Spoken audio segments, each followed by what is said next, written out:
maraming salamat kasama Oliver. Magandang umaga. Masantos siya kabusan at sky namin. Kabulian ko taga Pangasinan.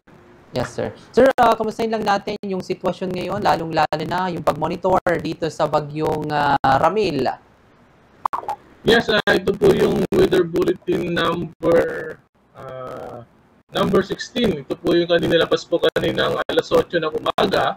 At bagyo pong si Ramil ay nasa coastal waters po ng Quezon. So papalapit pa lamang po ito sa Pangasinan. Inaasahan po kung hindi po magbabago itong bilis at galaw ng bagyong si Ramil na kanluran, hilagang kanluran na may bilis na 20 km bawat oras.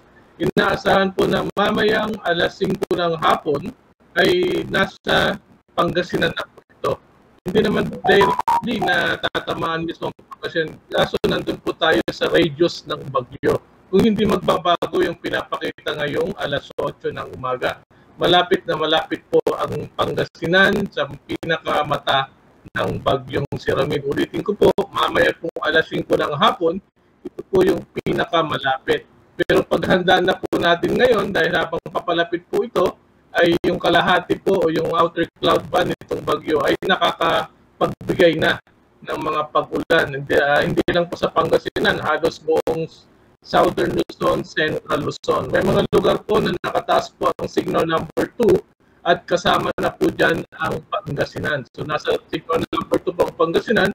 Ibig sabihin po pag signal number 2 yung pong hangin ay maaari pong umabot ng 62 to 88 kph. Ito po yung maaaring maranasan na lakas ng hangin. At yung mga baybaying dagat po ay magiging maalon hanggang sa napakaalon. Pinagbabawal po ito sa lahat ng uri ng sasakyan ng pandagat. So mga kabayan po, lalong-lalo na dyan sa coastal waters po ng Daligan, huwag muna po tayong pumalaot at medyo mapanganib po, lalong-lalo na sa maliliit na sakyang pandagat.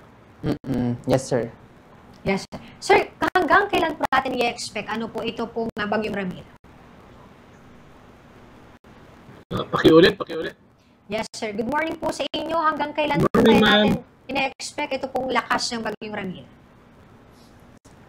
Gaya po na napanggit ko kanina, yung pinakamalakas pong mararanasan ay mamaya pong alas 5 kasi po ito po yung kung saan mismo pinakamalapit po ito sa Pangasinan. Ang maganda naman po ito kung hindi magbabago itong bilis niya, inaasahan po na mamayang gabi o bukas ng umaga baka nakalabas na po ito ng Philippine Area of Responsibility.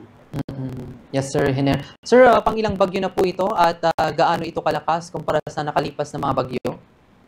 Ang bagyo pong si Ramil ay isang tropical storm. So hindi kasing lakas ng mga naunang bagyo. Ibig sabihin po pag nasa tropical storm, ang lakas na hangin lamang po nito ay nasa 65 kph at yung bugso naman po ay nasa 90 kph. Mapalad po tayo kasi hindi po ito umabot kagaya po ng nakaraang bagyo na halos nasa super typhoon na po. Yes, sir. So hindi na ito lalakas, sir, kapag dumiretso na sa Pangasinan?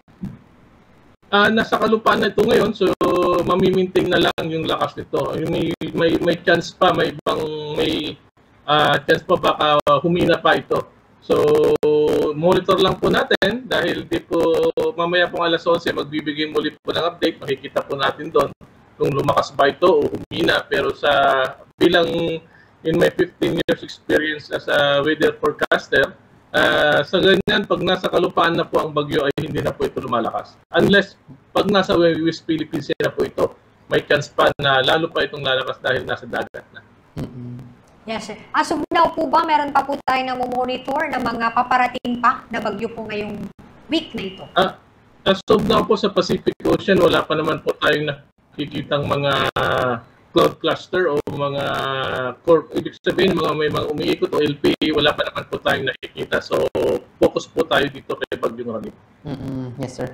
Sir, ngayong October hanggang sa susunod na buwan, ilan na po yung inaasahan pa nating mga bagyo na monitoring natin, sir, hanggang matapos ang 2025? Ang bagyong si Ramil po ay pangatlo sa buwan ng Oktubre. Inaasahan po na maaari pong umabot ng 2 hanggang 4 sa buwan ng October. Pagdating naman po ng Nobyembre, mga 1 o 2, and then hanggang ganun din po pagdating ng December. So, bago matapos po ang taon na to, maaari pa tayong makaranas ng 5 hanggang 9 na bagyo na maaring pumasok sa ating Philippine Area of Responsibility. Pang-18 na po itong bagyong si Ramil na pumasok sa ating Philippine Area of Responsibility. Yes, sir. Sir, sa 5 po na ina-expect pa po natin, may mga malalakas pa po ba kumpara nung mga nakaraan po natin naranasang bagyo? Pag kinumpare po natin yung mga bagyo pagdating ng Habagat at Amihan, malalakas po ang bagyo pagdating ng Amihan. From Burmans, malalakas po ito dahil ang dahilan po dyan, malapit po ito sa equator. Pinakamainit po ang temperatura sa equator, ibig sabihin yan, pag mainit ang dagat, mabilis pong lumakas ang bagyo.